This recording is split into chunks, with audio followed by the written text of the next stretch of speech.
Great design is often driven by solving a problem.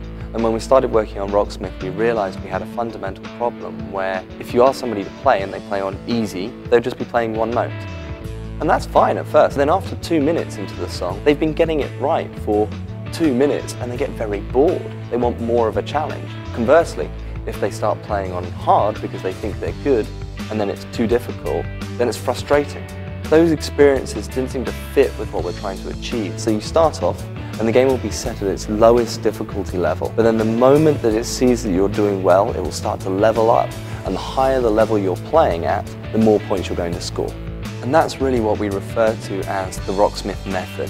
And that's the method of adapting to you as you play, analyzing your skill, suggesting practice options, changing the density of the notes, the complexity of each song, the contents of the articulations, what it's asking you to do, just like a great guitar teacher would. So the game starts off and then you'll be invited to your first event, which will be at the Powerhouse, which is a small venue. We actually go from small venues all the way through up to great big arenas. To get to play an event, you actually need to rehearse, which means you need to beat a score target so that you're able to go and perform the song. Because you don't want to just go on stage and not be very good at it.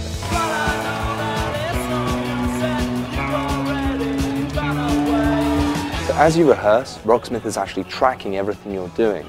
If you're failing to meet a score, it's going to suggest ways to practice and ways to improve your score so that you will be able to qualify. So the better you're doing, the harder it's going to get, as it drives you to master songs and really become a guitarist. Then, once you've mastered every section, so you've maxed it out, you become eligible for Master Mode, which removes the interface entirely, which means it's just you, your guitar, the music, and the crowd in front of you. So when you're invited to an event, you have your suggested set list, which if you don't like it, you can just jump in and change it and put any song you like. Choosing the music for Rocksmith was actually a very complicated process. Each song was chosen not just because it was a big hit, it was really thinking about how does a player actually play the guitar?